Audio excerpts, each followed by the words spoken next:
Hi, everybody. My name is Kaila Colbin. I'm the founder and CEO of Boma. I would like to pay my respects to Manawhenua of this spot that I am broadcasting to you from. That is Naitua Huriri here in Ototahi, Christchurch. Welcome to this edition of Signals from the Future, which we run twice a year. You're about to hear from the absolutely always inspiring Melissa Clark-Reynolds, the 10 signals from the future that have been most fascinating her over the past 6 months, possibly an extra bonus one thrown in for good measure. We'll see. But one of the things to know is that the reason that she can do this is because she has developed, learned, cultivated strength in a very specific skill set around strategic foresight. And so you might be joining this call just to hear those 10 signals because they're always interesting, and that's perfectly fine. I would say if you are in any kind of position of strategy in terms of your leadership, that the ability to practice strategic foresight in a world that is as uncertain and volatile as this one, in a world where, we wake up in the morning and we're like, oh my gosh, this is the wildest thing ever. And then by the afternoon, that thing is completely forgotten. We're on to a new thing. Our ability to cultivate and practice strategic foresight is an absolutely essential element of leadership. And so we're privileged to host Melissa for a program called Strategic Foresight for Leaders. This is a one-day program where instead of sharing the 10 things that are most exciting to her, she basically teaches you how to kind of, I hate the term read the tea leaves, but how to kind of assess what is happening in a way that can support you to make intelligent, informed, strategic decisions for your organization. We've got this coming up in November, 13th of November. But if you want to participate, don't delay, take action on it. And the other thing I will say on this is, as with all of our programs, we have a 100% money back guarantee. If you attend the program and you don't get value, we will give you all of your money back. All we ask is a 15-minute chat with us within 2 weeks of the program ending so that we can understand where we went astray. So with that, I'm gonna stop talking. She needs no introduction. The legendary, one of my favorite people on the planet, one of my most inspiring people on the planet, Melissa Clark-Reynolds ONZM. Kia ora, haere mai, over to you. Thanks so much for being here. Oh, well, kia ora, e homa. So thanks, everyone. And I know we have people from all over the world. So hi to my friends in France and London and the US, and of course here in Aotearoa and Australia. I love doing this because one of the reasons I love doing it is I don't have a client for it. So I get to really play with the ideas that I'm thinking about. What a 6 months. It was incredibly difficult over the last few days to decide what might be in and what might be out this time. So come for a bit of a ride, and I love your feedback at the end. Hopefully we'll make sure we get some time for some discussion as we go. And feel free to put comments in the chat. I may or may not see them, but I'll certainly come back at the end and see what I can cover off.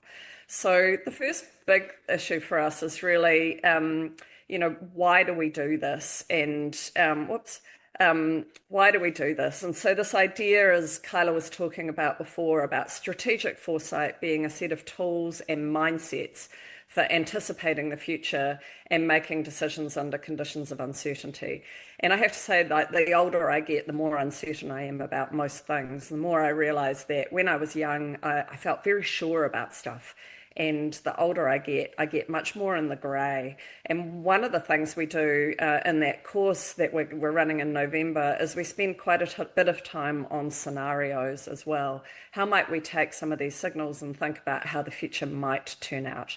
And so what I love about signals is this idea that they're often sort of small, maybe little weird things, and we notice them sometimes just out of our vision, just out of the corner of our eyes.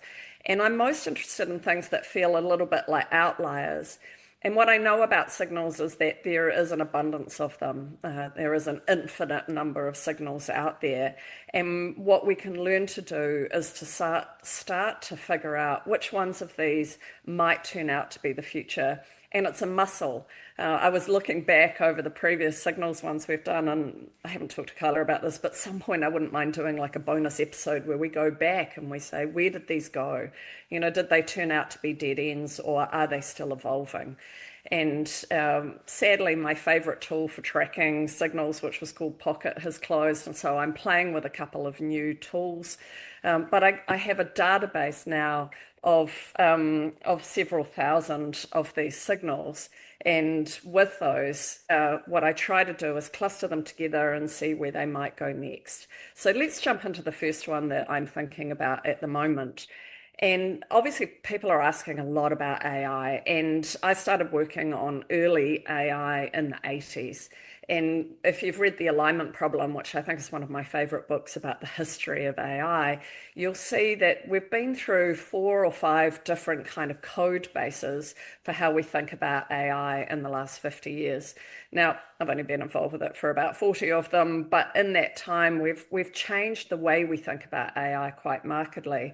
And so these large language models, if we think about marketing for a minute, and I think this is very important when people start to ask me, where should I start with AI in our organization? I'm always thinking about the customer journey. Can we make it easier for our customers to buy from us and to get value from us? Now, that's not how everybody's thinking about AI. And I know there's a bunch of you here today that are working for the government, and it feels like they've started with Copilot and there's sort of like a Venn diagram that goes Copilot equals AI. And it really doesn't. But I want to start from this idea of search has changed forever. And so whether you're using Google in AI mode or whether you're using a ChatGPT or a Copilot or a Perplexity or something else to do your search, under the old ways that we did marketing, we were worried about the old SEM and SEO. We were trying to make our websites really content rich so that in that richness, people would be able to find us. Google would scrape our site and they'd find the right combinations of keywords and then they'd hit on us. What is really different about AI search is that AI search searches for what other people are saying about you. Now, that is a completely different way for us to think about search.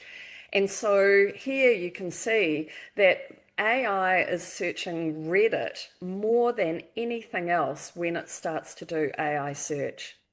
And so one of the things that you could just take away from today and get like immediate kind of money back on is what is your organization's profile on Reddit and what are people saying about you? And that might be whether you're a passports agency or whether you're a software company, or I was showing a large real estate organization how they showed up just recently. And then the second place that AI goes to is to Wikipedia. Now, this is my wee plug to make sure that we fund Wikipedia. So if you are putting more and more information in, please make them a donation. But you can see that this is much less about what you've said about yourself and perhaps about some of the content that you might have on your site in comparison to the old days. And I was pretty surprised that Reddit was the place that it went to. So I think this is evolving and interesting, and I'll be curious to have a look in another year and see if any of these dynamics have changed. Now, I know this is a wall of text, but I wanted to put this on the slides, and we do have the slides available to you later, and you'll be able to follow this through. But I'm really wondering if we're actually Homo sapien anymore, or whether we should just be called sort of Homo plasticus or something, or Homo oil or something else. Because the level of plastics inside our bodies and inside the bodies of all living beings is I guess shockingly high. I can't think of another word for that. And on the last page of my deck, I have all of the references for what I've been looking at and where I found them from. But you can see here that we have plastic in the sea foam, we have plastic in clouds, we have plastic in dolphins, Mount Everest, the Mariana Trench. We can see that it's in the flesh of fish. It's pretty much in every breast milk that can be tested. It's in sperm now, it's in our hearts, it's in our kidneys, it's in the placenta. And it's kind of shocking to me just how really in a very short period of time, it's pretty much kind of post the Second World War that we've been in this sea of plastic, just how much we've changed the environment around us so that these microplastics and plastics are everywhere around us. And what I also find so interesting is that as the oil industry is under pressure in terms of oil production, you read their strategy documents, and I've poured through the strategy documents of all of the large oil companies, and they're predicting increasing sales over time. And those increasing sales are coming from two different areas. So as they move away from peak oil, they're moving into a belief that they can sell more and more plastic. And, you can see that we've had discussions about recycling, and it's recycling day here in Wellington where I am. And, I was looking at the piles of bags of plastic that people are putting out. Very little of that is really reused. And what we can see here is that the oil industry is seeking to expand the footprint of plastics use. And then the second area that they're really looking to expand the use of oil as an input, or petrochemicals as an input, is into agricultural chemical production, fertilizer. And so we see that the oil companies themselves, when you read their strategy documents, they're using foresight, and many of them are at the cutting edge of foresight, and they're using that foresight to think about how they expand those two aspects of their business. So again, I'm not saying they're doing a bad thing. I'm not trying to be a judgment about what is right or what is wrong, but I find it astonishing that we've changed our environment so much that plastic is fundamentally everywhere around us. Um, the next thing is that in the past, I've talked a bit about the quantified self, and for a couple of years, that was probably one of my biggest speaking topics. And the quantified self is this obsession with ourselves where we've started measuring everything we do. So whether it's our internet connected scales, whether it's the Fitbit that we wear. I have a swim watch. Some of you may know I'm an ocean swimmer, and so I track all my exercise. I track my heart rate. We've become obsessed with ourselves. I was talking last night to a friend who doesn't have diabetes but is wearing a continuous glucose monitor. This kind of obsession with ourselves is kind of interesting to me. And it made me sort of wonder if there's that saying, is an unexamined life worth living? And I kind of feel like an uninteresting life isn't worth examining. We can get a bit obsessed with our stats rather than just getting out and living. And we've started to also surround ourselves with tools in the household that listen to us all the time. So I can think about the Alexas or the Siris or whatever they are. So this is an interesting product that I'm starting to track. It's been bought by Amazon. It's B, and you can see it looks a bit like a Fitbit there, that black kind of ugly watch looking thing. And what it's doing is it's listening all the time so that it can tailor your AI to yourself. And it worries me in terms of not only did we have this quantified self where people have become so obsessed with, have I eaten the right macros? Am I tracking every step that I'm doing? Am I measuring my heart rate? To what conversations am I having? Who am I having them with? And then does all of the material in the world around us suddenly start getting tailored to that? So, of course, when I'm putting this presentation together, I cover a wide range of topics. And my Facebook ads or my Instagram ads change as they think I must now be obsessed with particular things. And so what worries me here is that this becomes yet another tool for commodifying the self, for commodifying your preferences and for keeping you in a bubble. And what I don't know is whether or not we can start to use these tools to challenge ourselves. Can I say, well, gosh, I spend an awful lot of time talking about what I'm eating or diet or whatever it might be. Could the B product then prompt me to go, you know what, you need to go to an art gallery. You need to think quite differently about your life. And at this point, I'm not seeing that. I'm seeing that these tools are there to reinforce our current bubble.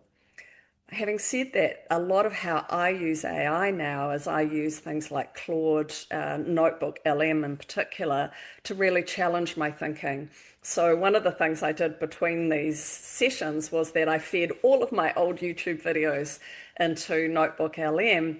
And I said, gosh, where are my blind spots? What am I obsessed with? Where do my signals tend to fall?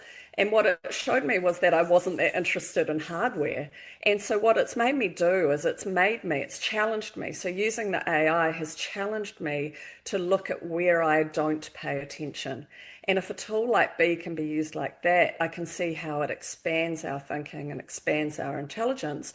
But if it just ends up being another way to focus more ads and more material that reinforces your current worldview, it feels like a bit of a shame to me. Um, the next area, Melissa, sorry, can I just ask you to slide your cursor yeah. away from your slides? Oh, is that all right? Better? Perfect. Thank you. Great. Um, Thanks so much. So the next one here is, if you've been to a few of these of mine, you know a couple of things that I'm quite interested in. One of them is the impact of the GLP-1 drugs on the food industry. And again, I've been thinking about this. I've been working with people like the Global Meat Alliance and others to think about how the GLP-1 drugs are changing people's food habits. So Walmart, who has pharmacies as well as supermarkets, has found that people who are using the GLP-1 drugs, these are the Wegovys, Ozempic, Saxendas, and so on. So as Trump calls them, the fat jab. But what they do is that they slow down the digestion in the stomach. So they slow the emptying of the stomach. And what that does is it reduces people's desire for food. And so what we saw during COVID was that when people were at home, pretty much the world puppy population exploded. People got a dog. And we've seen this rise in the language of my fur baby. And people didn't really talk about fur babies the way that they do now 5 years ago. And so with fur babies, what we're starting to see is not only have dogs been socialized to have humans at home all day, so they used to sort of go in the crate, kind of out of sight, out of mind. Family would come home in the afternoon, love me, love me, love me, bounce about. Dogs have been socialized now to have all of this attention during the day. And what we've seen post COVID is the rise of luxury dog spas, which I've talked about in previous events. We've seen the rise of luxury cafes for dogs. We've seen the rise of luxury daycare. And related to that now, what we're seeing is that this over snacking, treating dogs as if they are like treasured humans, just as we've been overfeeding our own children, we are overfeeding our pets. And so, if I'd thought about this, I would have predicted it. It's such a good mashup between what's been happening in that pet world, the rise of luxury pet foods, treats, all of that pet business that's been exploding at the same time as the GLP-1 drugs. And one of the things that we do in the course is we start to look at how we can mash signals together and think about where they might go next. So I'm kind of a bit bummed that I didn't predict this one, but I think it's genius. So the next area that is kind of food related has two sides to it. And one of the things I know about a signal is a signal doesn't necessarily move in one direction. And so the US has allowed precision fermented salmon to be put out for sale. So this is where we take carbohydrate, we put it into a vat with specialized microbes, and salmon comes out. And that's a bit simplistic, but it's basically how it works. And so that specialized carbohydrate might be something like sugarcane, and it's put in, and there's a scaffolding that it builds itself on. And then this is bioidentical to salmon. And so this is allowed for sale now in the US. And where I think we've talked before sometimes about like lash and backlash is sometimes you'll have an innovation and then you have a cultural backlash against that innovation. And so we saw with the rise of non-dairy milks, this kind of regulation in, say, the US market that you could only use the I in milk if it was a mammary secretion from an ovine or bovine animal. Yum.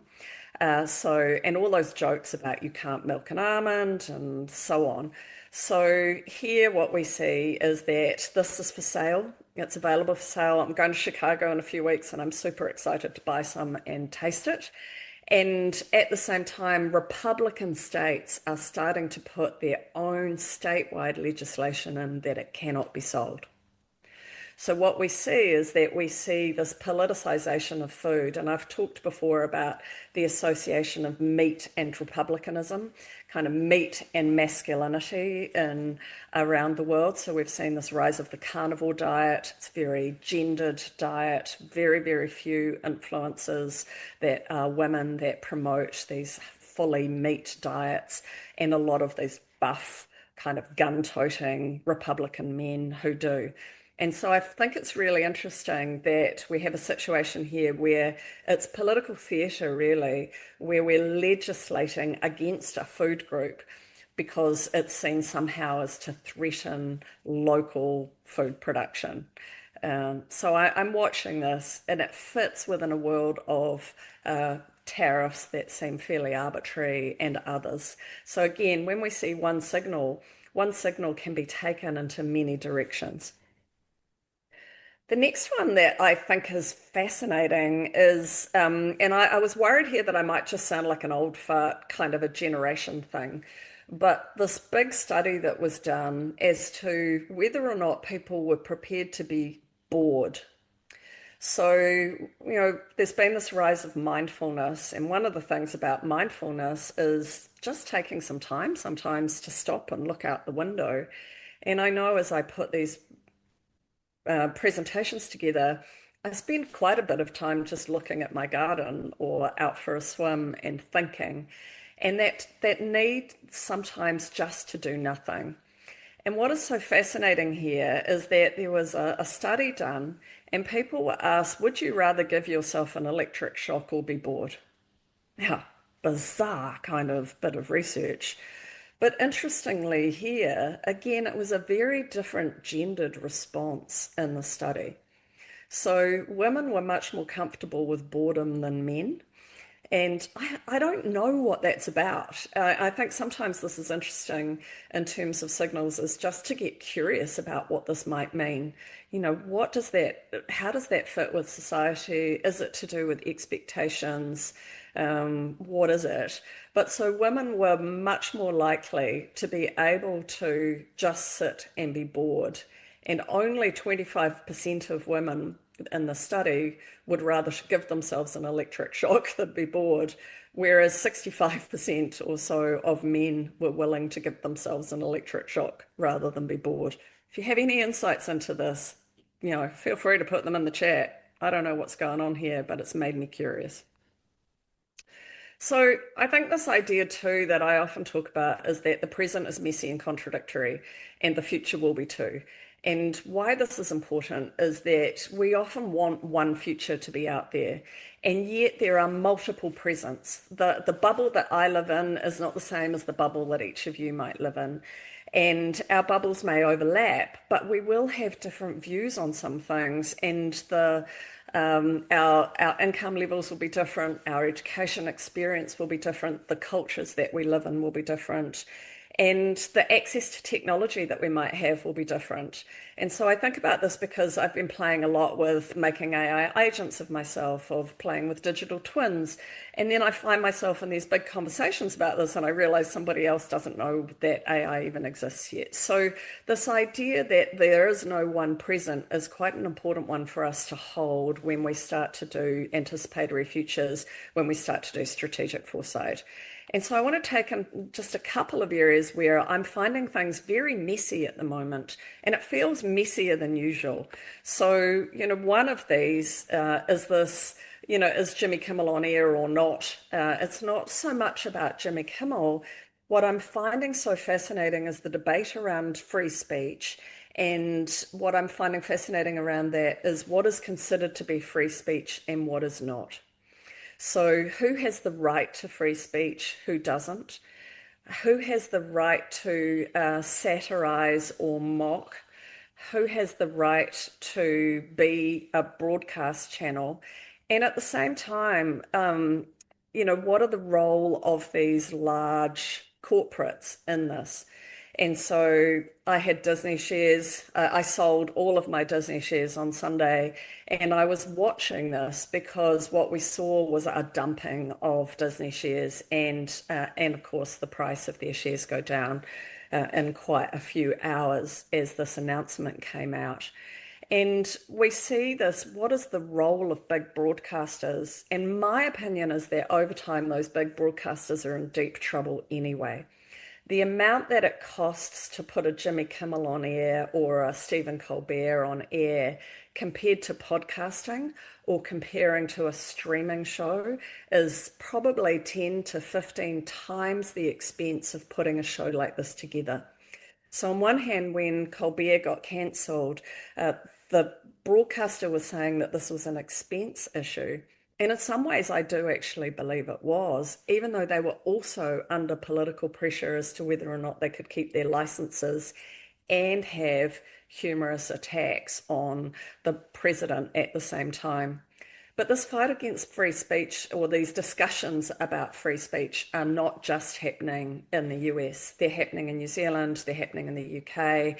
We have France, Italy, Portugal. We can see these movements all over the world, obviously, the same in Russia and China and other countries. And what's interesting to me here is the discussions about, is free speech that you have the right to say anything? Is free speech that you have the right to think anything? Is free speech that you can do that with kindness and compassion? And I feel like we're at a very interesting time with this. So I'm not taking a position on what is free speech. What I'm noticing as a futurist is that there is more and more discussion about the nature of free speech than I can remember for a very, very long time, probably since I wasn't around in the McCarthy era, but there was a lot of discussion of that. And when we think about book banning and other areas that are also coming up at the same time, I think we're just in a very interesting vortex around what free speech might be and what rights free speech might give us. Related to that is, who has the right to my image? And one of the areas that's interesting here is that Denmark is the first country in the world to put a bill in. So it's not yet legislation, but a bill in to say that a person owns their own face, their own, full likeness and their voice.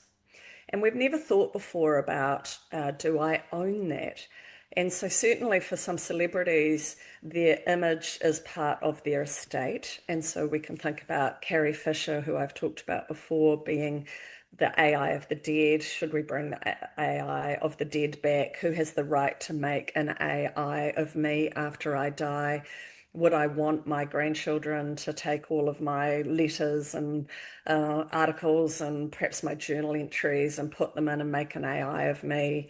I don't really want to be a nanobot, but that idea of who owns me and who can decide what they do with me and my image. And it's partly to do with things like deep fakes, but also, if you watch the Anthony Bourdain documentary, which I've spoken about before too, we saw that they made an AI of his voice and then they had that AI read his emails out as part of the documentary, and it sounded like he had given them a voiceover. So this idea of who owns me, and fascinating to me if we think about this in a Aotearoa focus, I don't believe we've had enough discussion about what it is to be in a bicultural context.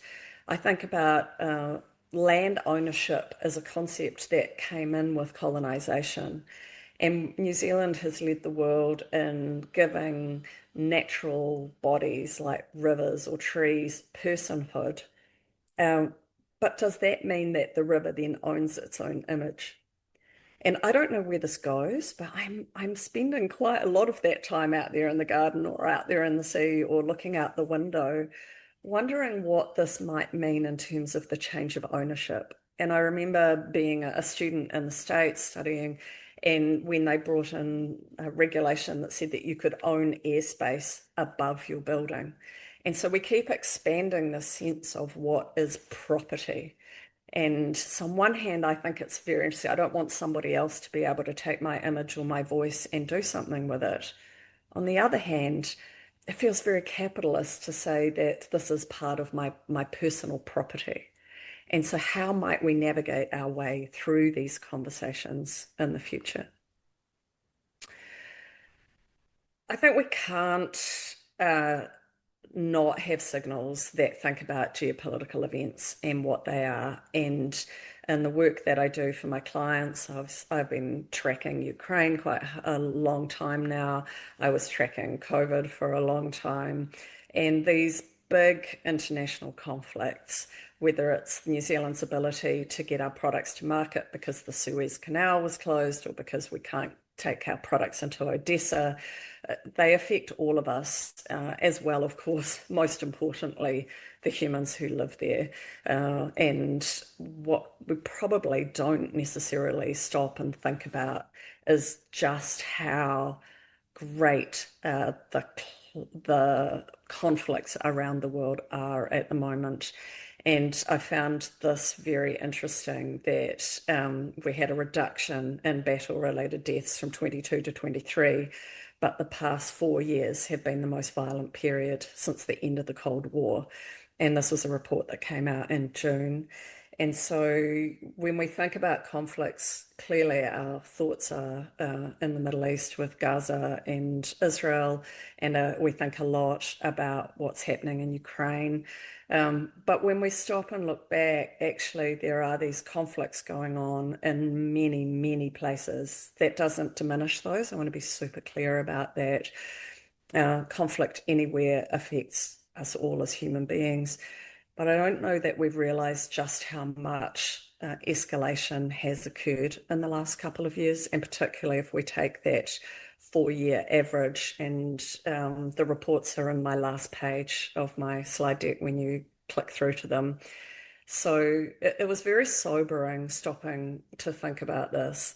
And what I also found super alarming was probably the ones that we don't hear so much about, maybe because in the West they're not as interesting to us or they're not our trading partners. And so we don't necessarily stop and think about them. And so there are some big issues for us as strategists. Strategy isn't just for business, it's also for peacekeepers, it's also for NGOs, it's also for the health workers who are working in these conflicts. And so this idea that there are currently 45 armed conflicts in the Middle East and North Africa blew my mind.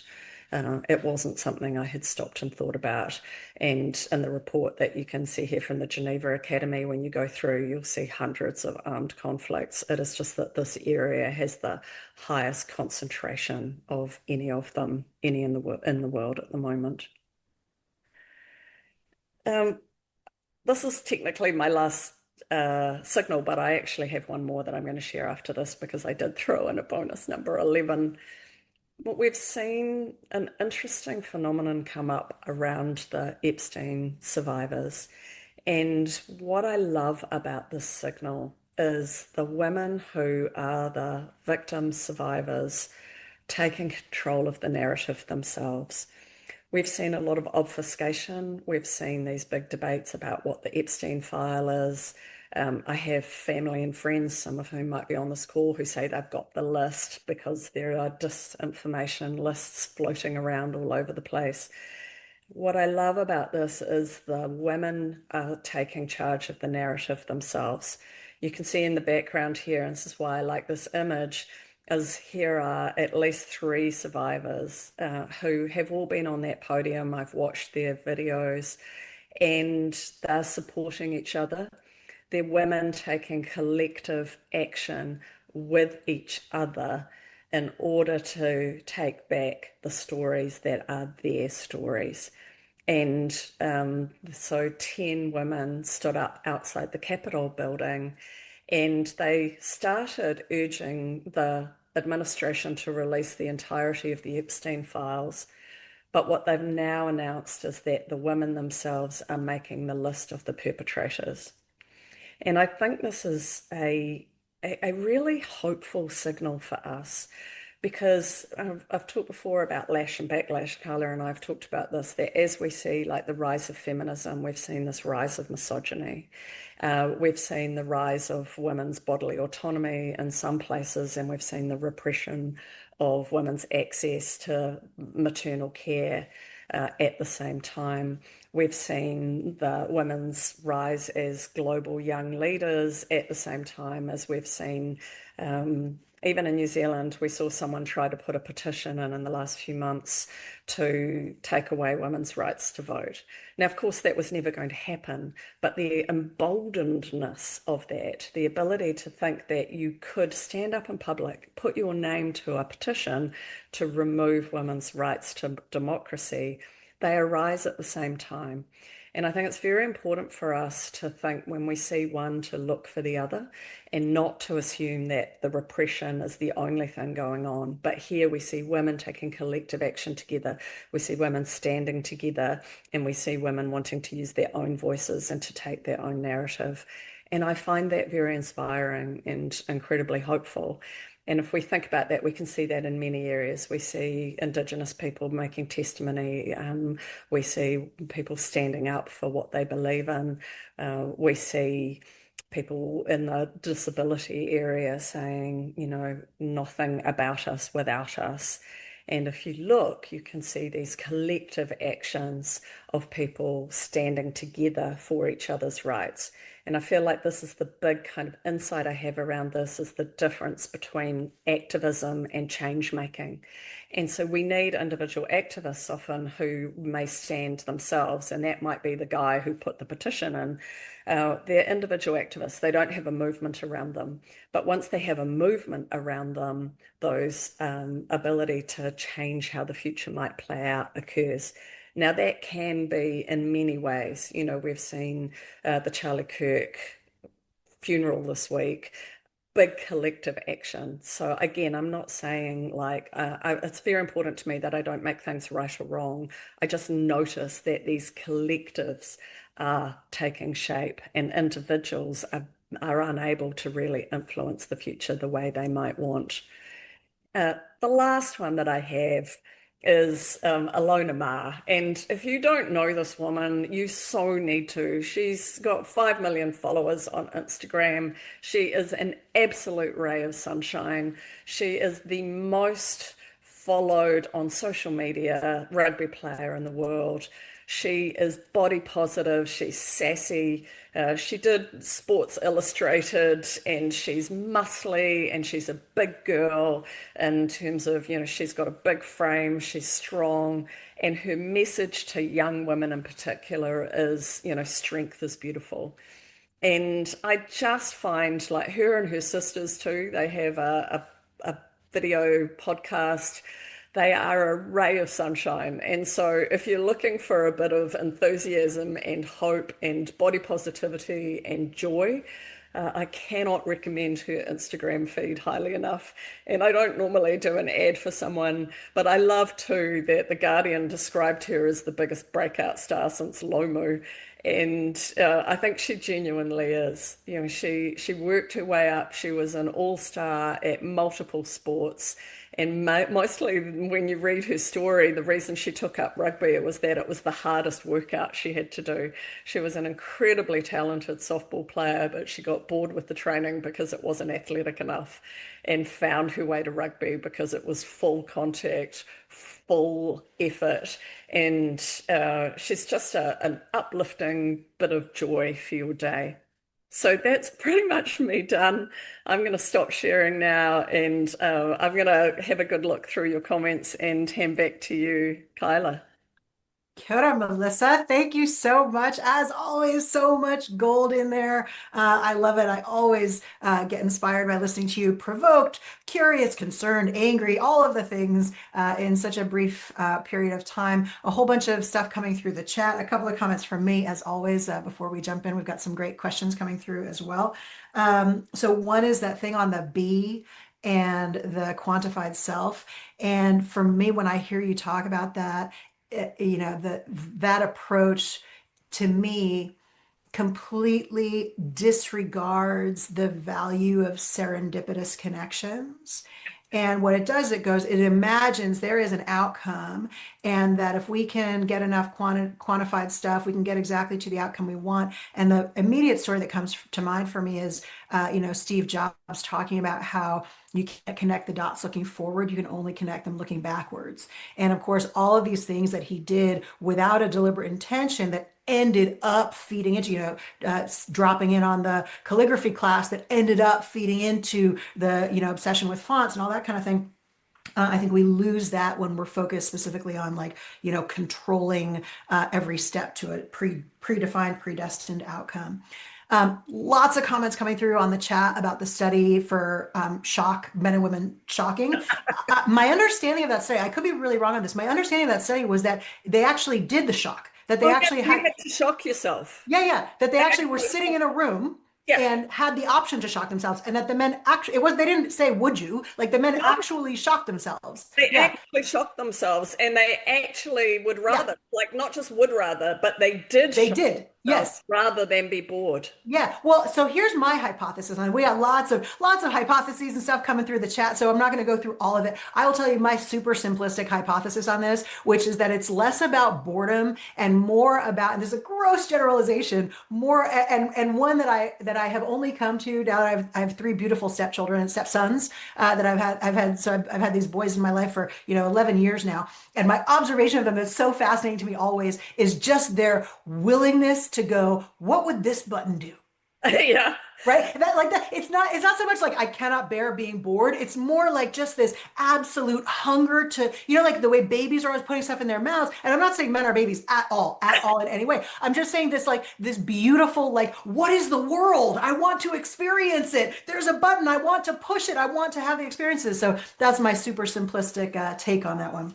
Well, I wouldn't be surprised. I also think there's something there about like even negative stuff can give you a dopamine hit when you're in that mindset. So, Mm, oh, I wonder what this does. mm, Ah, mm. moment, you still get a dopamine hit. And Yeah. so I think there's something in that, and this is there's a whole lot of other psychology around like S&M and M and a whole lot of stuff that, is probably not safe for this.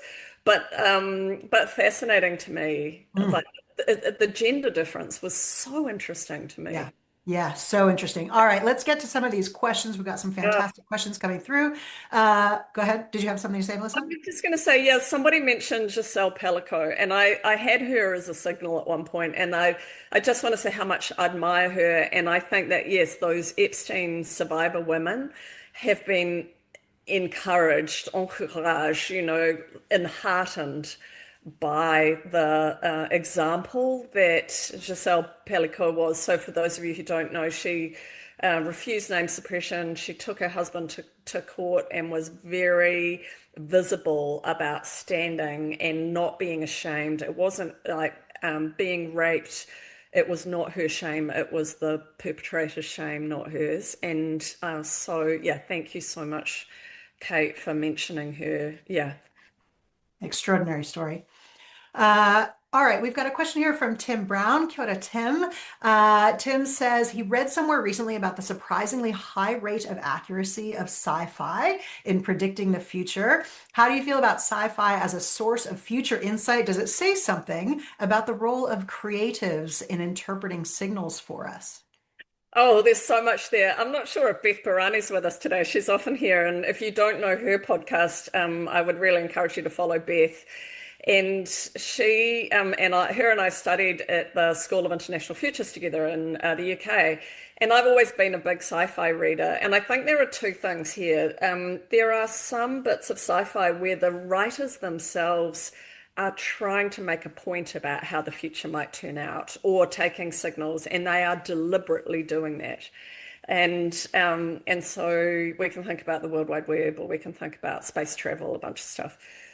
There are others where I believe that whether it's Jungian kind of global kind of consciousness or something, but there are things that are in the zeitgeist where if you look around, these little bits that you might see that are just out of sight that I talk about, people might take those ideas and push them to further extremes. So I guess what I'd say here is that some sci-fi does it really well, but that isn't the intention of all sci-fi. It is the intention of some sci-fi. What I love about sci-fi as much as anything else is its ability to think about universal stories, about how do we still be humans in the future. Some of the examinations I've been reading about, what is it to be autonomous? What is autonomous AI in the future, and so on. So, um, I, I, I don't. I don't even know what to say. Yes, we need more creativity. Yes, we need art history in schools. Yes, we should be studying classics and we should be studying te reo and we should be studying story. And if we don't understand story, we don't, we miss out on what it is to be human anyway. Beautiful. We need to be open to ideas, and Yeah. ideas come from all different places. All right, we've got a bunch more questions coming through. Just before we get to the next one, a quick reminder, Fano, we've got the session with Melissa coming up, Strategic Foresight for Leaders. That session is not about whether you personally will be affected by fat jabs for pets. It is about how can you spot, interpret, and incorporate signals and futures thinking and foresight into your strategic decision making. So once again, we've got that discount code up until midnight tonight. Thank you, Greg, for your comment. That will save some cognitive cycles for you to get it done and out of the way and get booked in on it. All right. Next question we've got here from Simon White, who is thanking you for your wonderful insights. Simon is interested in your views as to whether you see Aotearoa, due to its intimacy, being in any way better positioned to manage the impact of the culture wars on politics and to find a way of defining a sufficiently shared view of what New Zealand society is in order to maintain cohesion. Gosh, don't know. I went and saw Prime Minister, the movie, the other night, and came away just again thinking how uh, we're not immune from these things. Whether you saw what went on at Parliament as an occupation or you saw it as a freedom festival. And for those of you outside New Zealand, this was a large sort of 4 week camp in on the Parliament grounds. And so I would say a chunk of the population saw it as an occupation, a chunk of the population saw it as a freedom festival. And watching that again really helped me to be reminded how easy it is to live in one's own bubble and to have one's own point of view. And even in intimate places like New Zealand, I grew up here during the Springbok tour, where people were pitted against their whānau. So again, for the foreigners, New Zealand is really, to me, in my experience, the majority of New Zealanders are committed to anti-racism. And we had a period in the 80s where it was highly political around racism in sport and whether or not South Africa should tour New Zealand. And we had riots in the streets. For the first time, we had riot police deployed against our people. It was a traumatizing time. So I'm not so sure. I hope that the intimacy allows us to repair those rifts when they occur and that we find ways to talk with each other and to bridge the divides. But those divides are still there. One of the things that comes to mind for me when I hear you reflect on this is a saying we use all the time at Boma, which is that we're not sitting in traffic, we are traffic. Oh, And so sometimes it's easy, I think, to look at, what is happening in society as if society was something out there and to kind of discard almost or discount the power that each one of us has, that society is actually the collection of the way that each one of us shows up as an individual and the way that each one of us is able or not able to have conversations with people with whom we might disagree or have completely opposing views to, and how we can start to kind of cultivate that compassion in order to spread that further in our world. yeah.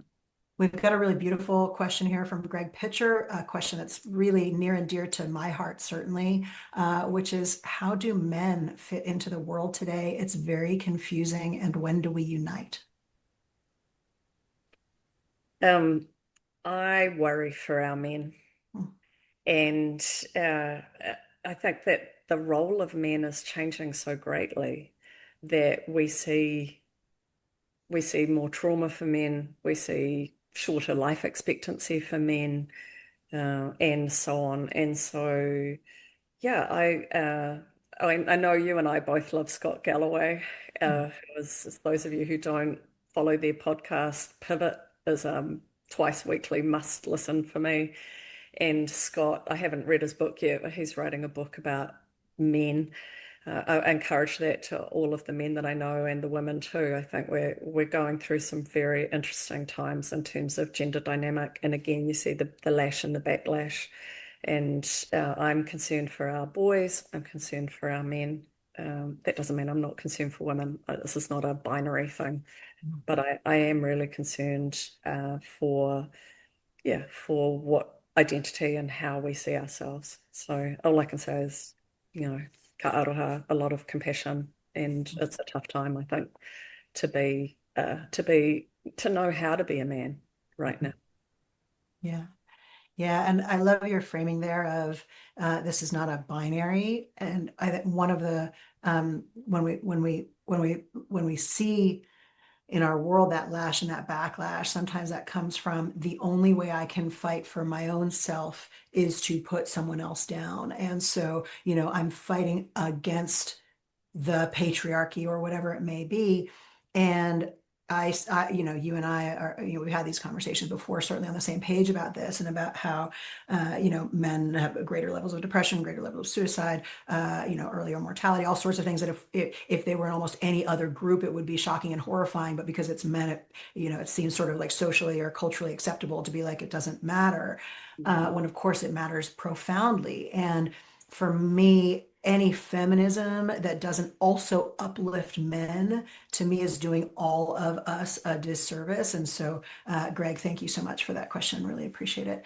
I add to that too. Just I think what's interesting about these discussions too about gender is I love the discussions we're having about the expansion of gender. So, many cultures have had a broad view of gender. Obviously, we've had like whaawhine, and we think about different kinds in the Pacific. There are many genders across all Pacific nations, and many cultures have had multiple genders for a long time.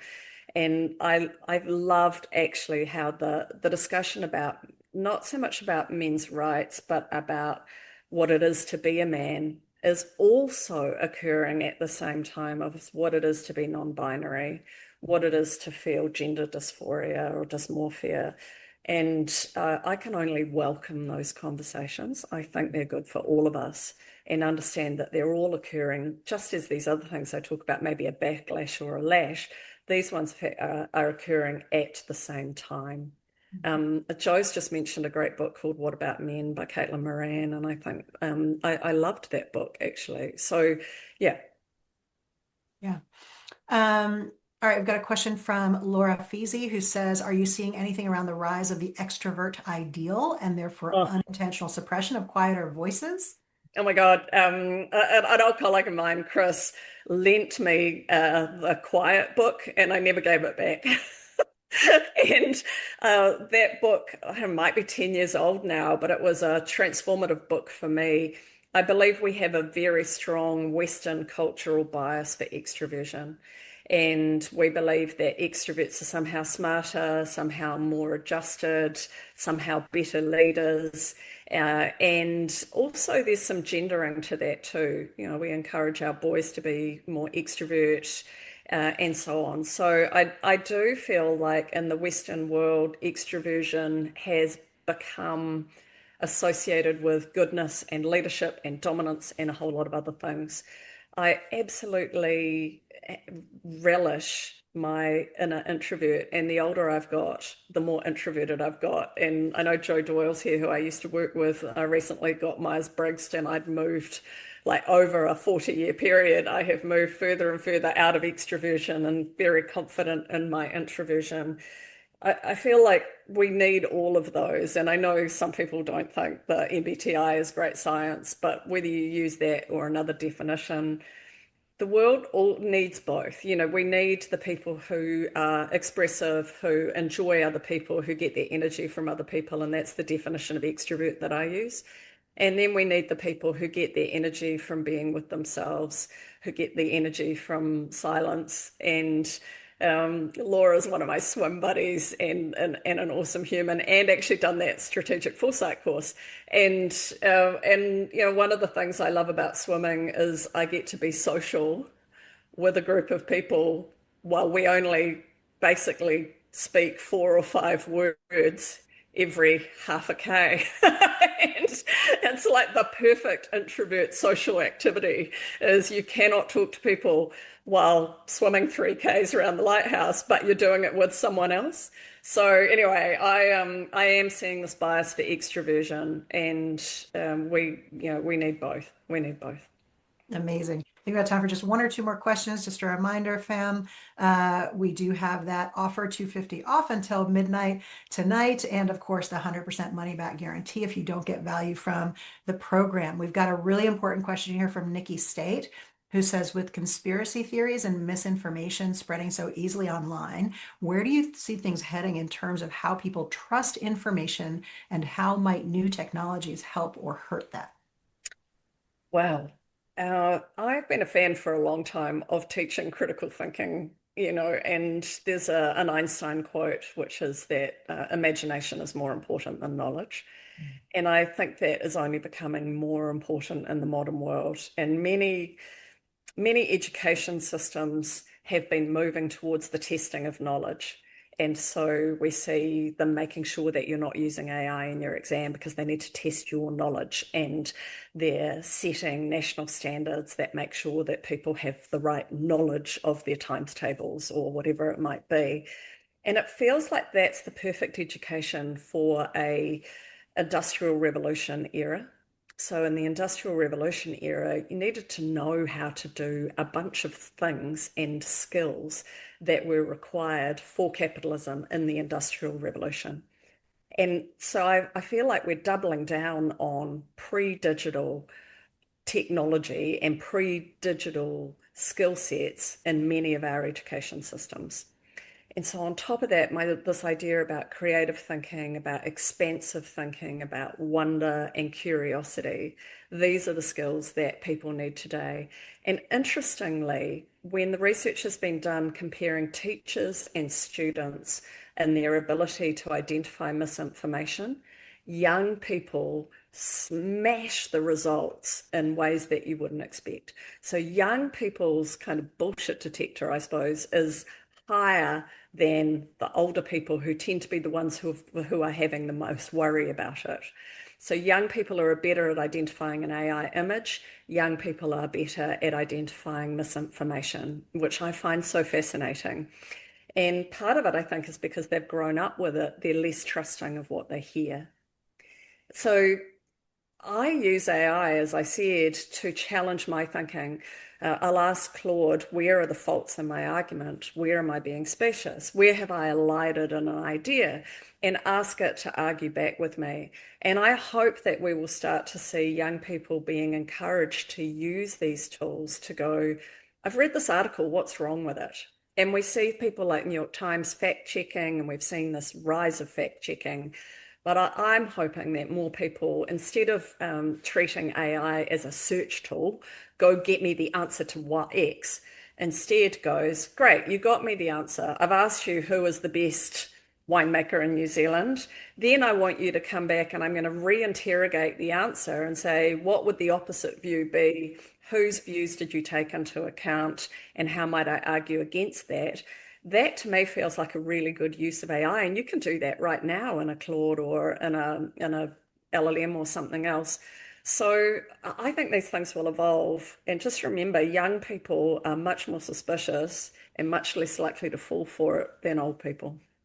And so I just read a thing that was about this video went viral on TikTok, and it was bunnies jumping on a trampoline at night. Oh, I saw that. And it was AI generated. And the thing that I read about it was the layer of conversation that was young people going, I cannot believe that I fell for this, like furious at themselves because they pride themselves on being able to recognize what's misinformation, what's not. So that skill is absolutely being cultivated. We are out of time. Just before we sign off, I do want to totoko something Sue Hope said. Sue Hope put in the chat links to innerboy.nz and she is not your Oh, yeah. rehab.com. My dear friends Mateo and Sarah Brown doing extraordinary work to uplift men of all ages and to end intergenerational violence. From such a like strengths perspective, they're just such beautiful humans. Right, we are out of time.